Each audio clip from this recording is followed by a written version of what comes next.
श्रोताओं, हमारे समाज में बुराइयां सभी युगों में ही रही हैं। खासकर नारियों पर किसी न किसी प्रकार का अत्याचार तो हर युग में होता रहा है और इसका प्रमाण हमारे अपने धर्म ग्रंथ रामायण और महाभारत भी देते हैं। आज भी हमारे समाज में हर रोज नारियों का शोषण होता है। ऐसी ही नारी के यौन शोषण से जुड़ी एक कथा का वर्णन हमारे धर्म ग्रंथों में मिलता है। तो आइए मिलकर जानते हैं नारी के यौन शोषण की इस पौराणिक कथा के बारे में।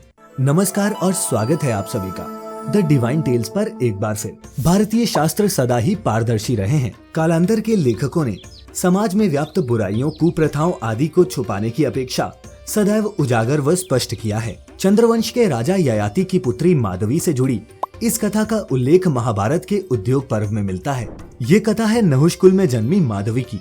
माधवी राजपुत्री थी जिसे उसके पिता ने ही कई लोगों से संबंध बनाने को विवश किया।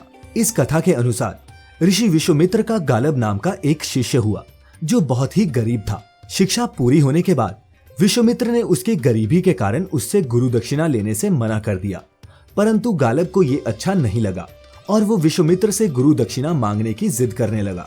गालब की इस जिद से नाराज होकर ऋषि विश्वामित्र ने 800 श्यामकर्ण घोड़े की मांग की जो अत्यंत ही दुर्लभ थे। गुरु की आज्ञा सुनकर गालब आश्रम से घोड़े की खोज में निकल पड़ा। गालब सबसे पहले सहायता के लिए अपने मित्र गरुड़ के पास गया। गरुड़ ने गालब से कहा कि हमें प्रतिष्ठानपुर के महाराज ययाति के पास चलना चाहिए, वही हमारी सहायता कर सकते हैं। महाराज ययाति उन दिनों सबसे सम्मानजनक राजा माने जाते थे। गालब और गरुड़ दोनों राजा ययाति के पास पहुंचे और सारा वृतांत सुनाया। राजा ययाति गरुड़ की बात सुनकर प्रसन्न हुए, परंतु उस समय उनकी स्थिति वैसी नहीं थी जैसा गरुड़ समझते थे। कई राजसूय और अश्वमेध यज्ञ करने के कारण राजा का राजकोष खाली हो चुका था। कुछ समय तक विचार करने के बाद ययाति ने अपनी त्रैलोक्य सुंदरी पुत्री माधवी को समर्पित करते हुए गालब से कहा कि हे ऋषि कुमार, मेरी ये पुत्री दिव्य गुणों से सुशोभित है। मेरी पुत्री को ये वरदान प्राप्त है कि वह चक्रवर्ती सम्राट को जन्म देगी और शिशु जन्म के पश्चात पुनः चिरकुमारी हो जाएगी। इसीलिए इसे अपने साथ ले जाए, परंतु आपसे प्रार्थना है कि आपका कार्य पूर्ण होने के उपरांत आप मेरी कन्या मुझे लौटा देंगे। ययाति के इतना कहते ही गालब ने सोचा कि ऐसी सर्वगुण संपन्न और सुंदरी के बदले कोई भी राजा अपना राज्य तक दे सकता है, फिर 800 श्यामकर्ण अश्व है ही क्या। माधवी को संग लेकर गरुड़ और गालब सर्वप्रथम अयोध्या के राजा हर्षव के पास पहुंचे और उन्हें अपनी सारी बात बताई। तब राजा हर्षव ने कहा कि इस समय तो मेरे पास श्यामकर्ण अश्वों की संख्या 200 ही है।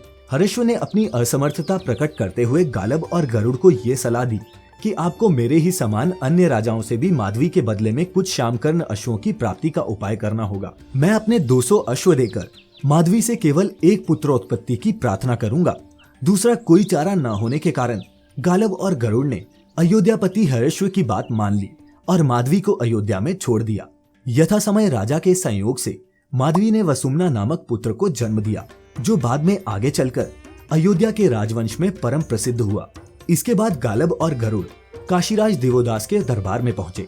गालब और गरुड़ के अनुरोध पर वह भी अपने 200 श्यामकर्ण अश्वों को देकर माधवी जैसी सुंदरी से पुत्र प्राप्त करने के लोभ को न रोक सका।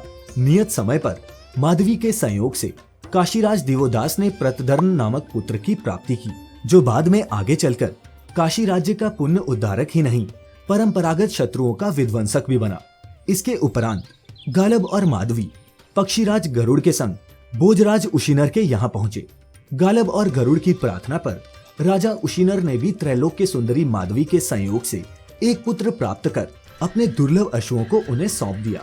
भोजराज का यही तेजस्वी पुत्र बाद में शिवी नाम से विख्यात हुआ, जिसकी दानशीलता की अमर कहानी आज भी पुराणों में वर्णित है।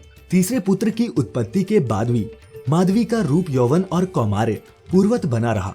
गालब को अपनी गुरु दक्षिणा के लिए अब 200 अश्व ही और चाहिए थे। गालब द्वारा विश्वामित्र से प्राप्त की गई अवधि भी अब समाप्त होने वाली थी। गालब और गरुड़ को ये ज्ञात हो चुका था कि धरती पर इन 600 श्यामकर्ण अश्वों के सिवा कोई भी और श्यामकर्ण अश्व नहीं है।